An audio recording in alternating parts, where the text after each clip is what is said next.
नमस्कार, मी Rajratna Jondhale. Top news मराठीमध्ये आपलं स्वागत. 19 मार्च रोजी पुण्यातील हिंजवडी टेम्पो ट्रॅव्हल्सला आग लागून 4 इंजिनियर्सचा निष्पाप बळी गेला होता. या प्रकरणात धक्कादायक खुलासा झाला असून ड्रायव्हरनंच कट रचून ही बस पेटवल्याचं पोलीस तपासातून निष्पन्न झालं. मात्र आरोपी जनार्दन हंबर्डीकर याच्या नातेवाईकांनी मात्र हे संपूर्ण आरोप फेटाळून लावलेत. पाहूया ते सगळं प्रकरण नेमकं काय आहे. कंपनी मालकाशी झालेला वाद आणि दिवाळीमध्ये मालकानं पगार कापल्याच्या रागातून बुधवारी 19 मार्च रोजी बस चालक जनार्दन हंबर्डीकर यानं बेन्झिन नावाच्या केमिकलचा वापर करून बस पेटवून दिल्याचं पोलीस तपासात निष्पन्न झालं होतं. हिंजवडी पोलीस स्टेशनच्या अखत्यारीमध्ये काल फेज 1 मध्ये जो टेम्पो ट्रॅव्हलर व्योमा ग्राफिक्स कंपनीचा टेम्पो ट्रॅव्हलर या गाडीला अचानक आग लागली होती आणि मोठ्या प्रमाणावर आग लागून त्यामध्ये 4 लोकांचा दुर्दैवी मृत्यू झाला होता. काही लोक जखमी होते. त्या ॲक्सिडेंटल डेथचा उलगडा हिंजवडी पोलीस स्टेशनने केलेला आहे. यामध्ये गाडीचा जो चालक आहे जनार्दन हंबर्डीकर वय 54 वर्षे यांनी घातपात रचून केमिकल बेन्झिन सोल्युशन आपल्या त्याच कंपनीतून आणून 1 लिटर बेन्झिन सोल्युशन स्वतःच्या ड्रायव्हिंग सीटच्या खाली ठेवलं होतं आणि त्याच्या खाली कापडाच्या चिंध्या ज्या कंपनीत त्या प्रिंटिंग कंपनीत वापरल्या जातात त्या चिंध्या ठेवल्या होत्या आणि बनाव करून प्लॅन करून आगपेटी लावून त्यांनी तो ब्लास्ट घडवून आणलेला आहे. ज्या ब्लास्टमध्ये 4 लोक हे मयत झालेले आहे. यामध्ये गुन्हा दाखल करायचं प्रक्रिया सुरू आहे. आरोपी मेडिकल कस्टडीमध्ये आहे, तो इंज्युर्ड आहे. त्याला ताब्यात घेण्याची प्रक्रिया आम्ही करत आहोत आणि पुढील तपास हिंजवडी पोलीस करत आहेत. कारण झालं आणि नेमकं कारण यामध्ये व्हेकल इन्स्पेक्शन केल्यानंतर त्या ठिकाणी आम्हाला खाली आगपेटी आणि काही जळालेले वस्तू मिळाले, काही एक्झिबिट्स फॉरेन्सिकला मिळाले. RTOच्या इन्स्पेक्शनमध्ये कुठेही शॉर्ट सर्किटबद्दल त्यांच्याकडून पुष्टी झाली नाही किंवा गाडीचे जे पार्ट्स असतात त्याबद्दल. फर्दर इन्व्हेस्टिगेशनमध्ये आणि इंट्रोगेशनमध्ये आम्ही ज्यावेळेस तपास केला आणि इतर विटनेसेस व्हेरीफाय केले त्यावेळेस कळलं की कंपनीमध्ये चालकाचा इतर जे एम्प्लॉईज आहे ज्या बसमधून तो घेऊन जात होता रोज त्यांचे वाद होते. दिवाळीमध्ये याचा पगार दिला गेला नव्हता, तसेच याला ड्रायव्हिंग व्यतिरिक्त इतर मजुरीची कामं दिली जातात या बाबतीत या चालकाचा यांच्यावर रोष होता. या सगळ्या टेस्टिमोनीवरून फर्दर इंट्रोगेशनमध्ये आम्हाला माहिती मिळाली आणि आरोपीने गुन्ह्याची कबुली दिलेली आहे. पुन्हा नेमकं त्याला मारायचं उद्देश होता की सगळ्यांना हे तपास सुरू आहे आता. यामध्ये त्याचा प्राथमिक 3 ते 4 लोकांवर जास्तीचा राग होता. आता फर्दर इंट्रोगेशनमध्ये ही बाब निश्चित होईल. त्यांचाच मृत्यू झाला आहे की ते बचावले आणि दुसऱ्या ते बचावलेले आहेत. मागे बसलेले जे 4 आहेत त्यांचा मृत्यू झाला.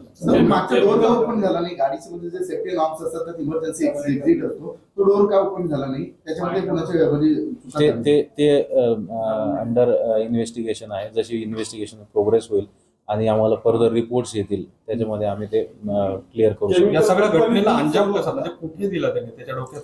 या घटनेला त्यांनी आगपेटी जी आहे ती वारजेला स्वतःच्या घराच्या बाजूला एक पानटपरी आहे तिथून विकत घेतली होती.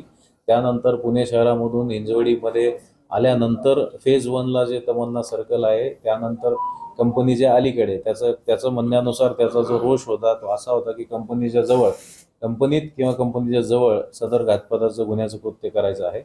आणि फेज 1मध्ये आल्यानंतर जिथं उतार आहे जिथं का त्यांनी उडी मारल्यानंतर गाडी सरळ जाईल आणि 1 वे आहे असं त्यांनी टोपोग्राफी बघितली आणि फेज 1च्या तमन्ना सर्कल नंतर उताराकडे डसॉल्ट सिस्टीमकडे जाताना त्या ठिकाणी हे त्यांनी गुन्हा केलेला आहे.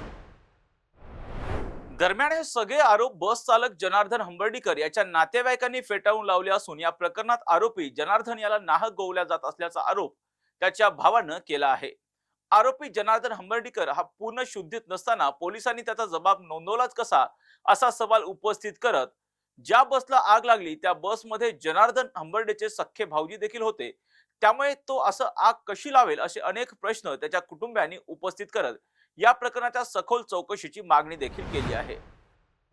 माझं नाव विजय निळकंठ उंबार्डेकर. जे आता जनार्दन उंबार्डेकर आहेत ते माझे मोठे भाऊ आहेत.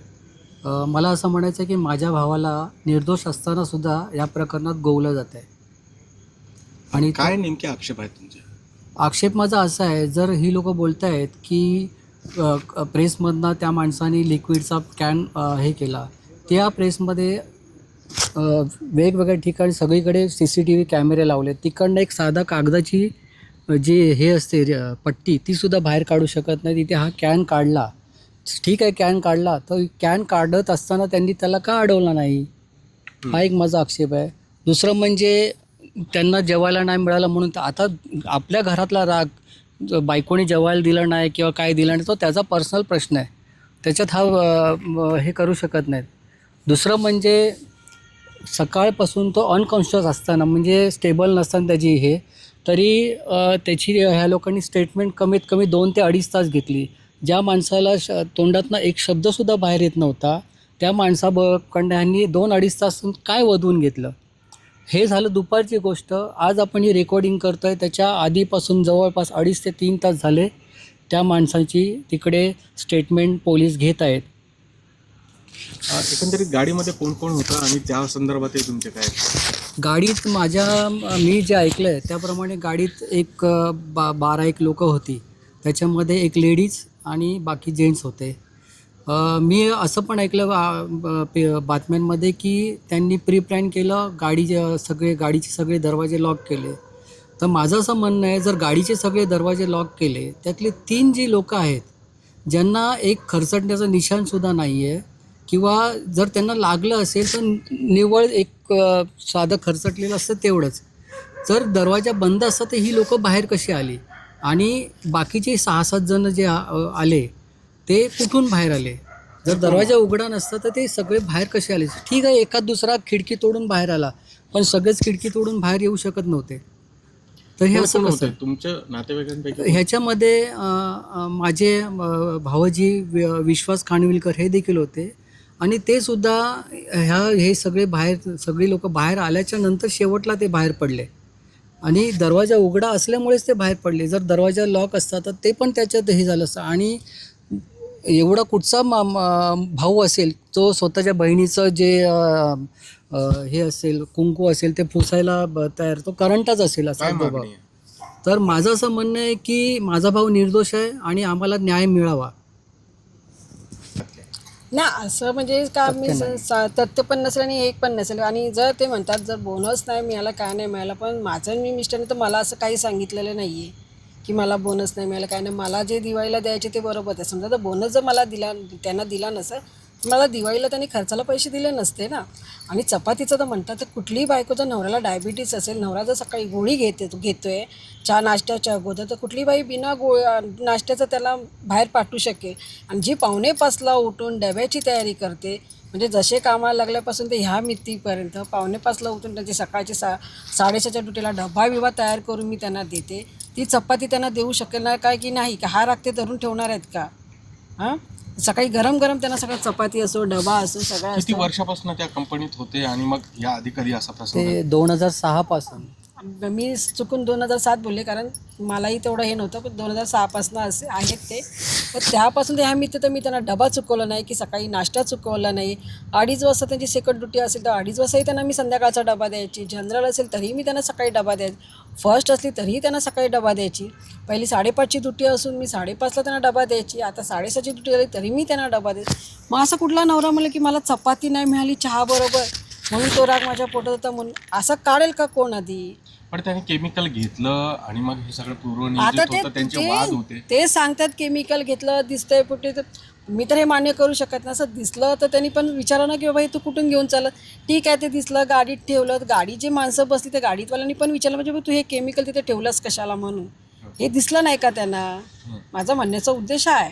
मग हे मग काय असे तुमचे खोटे आक्षेप आरोप काय घेतात? आहेत आणि नेमकी मागणी? आक्षेप आहे की माझा नवरा एकदम हे त्यांना गोवलं आहे, जातंय. त्यांनी गोवलं जातं आणि मला न्याय मिळावा. बस माझी एवढी एक मागणी आहे की नक्की काय खरं आहे आणि काय खोटं हे आता त्या लोकांनी पण मीडियावाली पण ज्यांनी आरोप केले त्यांनी पण शहानिशा करून ते बघावं नक्की की काय खरं आहे आणि काय खोटं पण मग आहे. यामध्ये आणखी कोणीतरी दोषी असावा असं तुम्हाला वाटतंय? ते आता मी सांगू शकत नाही कोण दोषी आहे काय आहे ते, कारण का आपल्याला काही माहिती नाही आणि मी ते काही सांगू शकत नाही. पण बोललं जातं हे मात्र नक्की. दरम्यान आरोपी जनार्दन हंबर्डीकरच्या नातेवाईकांना सगळे आरोप फेटाळून लावल्यानंतर आता पोलीस कशा पद्धतीने तपास करणार हे पाहणं आता महत्वाचं असणार आहे. अशाच महत्वपूर्ण बातम्यांसाठी पाहत राहा टॉप न्यूज मराठी. आपला महाराष्ट्र, आपली बातमी.